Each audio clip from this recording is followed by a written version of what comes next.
Welcome to The Explainer. Today, we're cracking open the files on what's gotta be history's ultimate unsolved murder mystery, the collapse of the Western Roman Empire.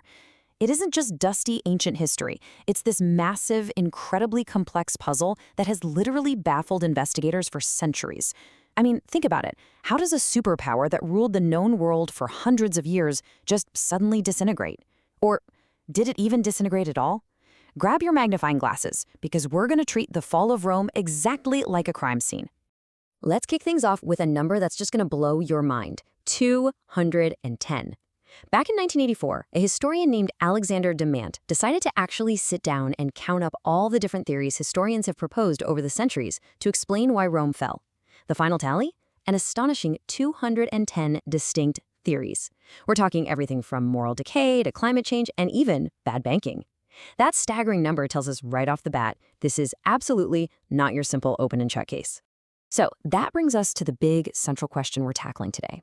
Who or what killed the Western Roman Empire? We are going to conduct a full-blown forensic investigation into this ancient superpower's demise.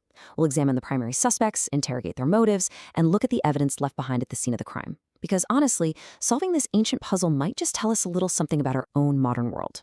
But to do that properly, we need to understand a very specific tool of the trade. And that tool is historiography. Now, don't let the big words scare you. It just reminds us that history isn't some fixed, rigid list of facts. Historiography is simply the study of how history itself is written. So our investigation today isn't just about what actually happened to Rome in the 5th century. It's equally about how our understanding of that event changes based on who is looking at it, and crucially, when they're looking at it. As we'll see, historians have this habit of projecting the fears and anxieties of their own eras right onto the Roman timeline. Okay, before we bring in the suspects, let's quickly establish the raw facts of the crime scene.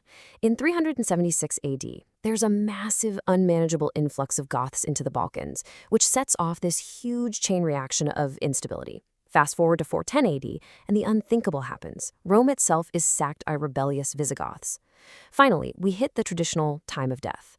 In 476 AD, a Germanic chieftain named Odoacer deposes the last Western Roman emperor, who was just a young boy named Romulus Augustus. The body is on the floor. So, who did it? Let's move to our first major bucket of theories. Suspect number 1, the inside job. This is the argument that Rome wasn't actually murdered by an outside force at all, but rather it committed a slow, agonizing suicide. The idea here is that the empire simply rotted from the inside out, with its foundations completely compromised long before that final blow was ever struck. The most famous detective to champion this theory was Edward Gibbon. Way back in 1776, Gibbon published a monumental work arguing that Rome's fall was, in his exact words, the triumph of barbarism and religion. Writing during the Enlightenment, Gibbon looked at Rome entirely through the lens of his own era's values. He theorized that the rise of Christianity destroyed Roman civic and military virtue. Basically, instead of fighting for the glory of the empire, citizens became hyper-focused on the afterlife, and the church ended up draining all this wealth and manpower away from the state. But hold on a second, because suspect number 1 has a glaring alibi, and this perfectly illustrates the big problem with Gibbon's theory. Think about it. If Christianity and moral decay killed the Western Roman Empire, why did the Eastern Roman Empire, which, by the way, was arguably even more deeply Christian and zealous, survive and thrive for another 1,000 years? Gibbon's theory just totally fails to explain why the East lived on as the mighty Byzantine Empire while the West collapsed. So if it really was an inside job, maybe the decay wasn't moral at all, but structural. In 1988, anthropologist Joseph Tainter proposed a super fascinating theory of diminishing returns.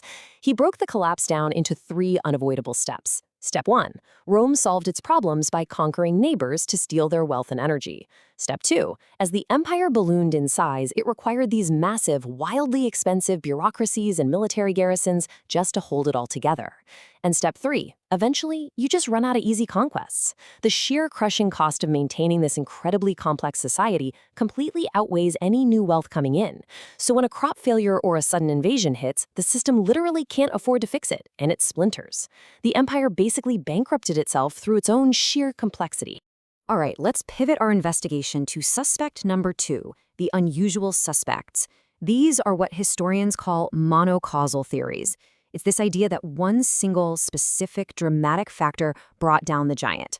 And this is where we really see that historiography concept at work. Modern investigators love to apply modern forensic science to ancient history, and in doing so, they often project our own modern nightmares straight onto ancient Rome. Just look at some of these forensic theories.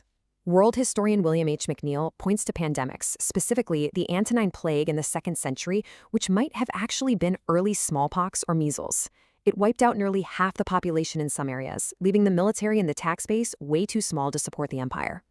Others point to environmental degradation, arguing the Romans essentially caused their own climate crisis through aggressive deforestation and overgrazing. And then there's the lead poisoning theory. Sociologist S. Colm Gilfillan argued that Roman elites slowly poisoned themselves by boiling a sweet wine syrup called sapa in lead pots, thoroughly contaminating their food and water supply. I mean, it sounds like a fantastic plot for a movie, right? Death by contaminated wine sweetener. But we have to look at the contested autopsy here. Modern pharmacologists and classicists like John Scarborough heavily discount these monocausal theories, especially the lead poisoning one. Scarborough points out that the ancient Romans were actually well aware of the dangers of lead, and there is just zero evidence that it was endemic enough to bring down an entire civilization. So, while these wild forensic theories are undeniably fascinating, they're rarely the primary cause of death. And that brings us to suspect number 3, a catastrophic collapse, which we can basically think of as the violent home invasion. This is a very modern perspective held by historians like Peter Heather and Brian Ward Perkins. They argue that Rome was actually structurally sound and doing pretty darn well. It didn't decay, it was murdered. It was violently overwhelmed by an absolute perfect storm of external forces. The crucial point here is understanding Peter Heather's domino theory. The real trouble started way back in 226 AD with the rise of the massive Sassanid Persian Empire in the east. To fight off this new superpower, Rome had to permanently strip military resources away from the west. Then, in the 370s, a terrifying new force, the Huns, swept right out of the steppes, pushing heavily armed Germanic tribes directly into Rome's weakened western borders. By 406 AD, massive confederations of Vandals and Alans crossed the frozen Rhine River. The dominoes fell one by one, and Rome was just stretched way too thin to stop them. Historian J.B. Bury actually summed up this view beautifully back in 1923, stating that the collapse was the consequence of a series of contingent events. In other words, there was no inevitable moral failing. There was no deep-seated structural rot. It was honestly just an incredibly catastrophic run of bad luck. If the Huns hadn't moved west at the exact moment Rome was tied down fighting in the east, the empire might have easily survived. Under this theory, it was a violent, chaotic, and completely contingent death. But wait, what if we've been looking at this entire crime scene completely wrong? Let's introduce the radical late antiquity school of thought. This group of modern historians completely upends the entire premise of our cold case with a massive plot twist. What if Rome never actually fell at all? Let's contrast these two dominating modern perspectives side by side. On one hand, you have the view championed by Brian Ward Perkins, who sees a catastrophic collapse, a bloody, brutal disaster that wiped out a highly complex economy and plunged Europe straight into the Dark Ages. But in stark contrast is the gradual transformation view pioneered by Henry Puran and Peter Brown. They argued the invading barbarians didn't actually want to destroy Rome. They wanted to be Roman. They adopted Christianity, they kept Roman laws, and they maintained Roman institutions. There was no sharp, dramatic break. It was just a slow, messy blending of classical Roman and Germanic cultures that gradually, over centuries, morphed into medieval Europe. Summarizing these heavy hitters reveals a truly incredible pattern. Gibbon blamed morality in the 1700s. Perrinet focused on economic shifts and transformation in the 1930s. Heather points to violent migrations, while Ward Perkins highlights the destruction of physical infrastructure in the 2000s. We see so clearly here that the specific cause a historian chooses acts like a mirror.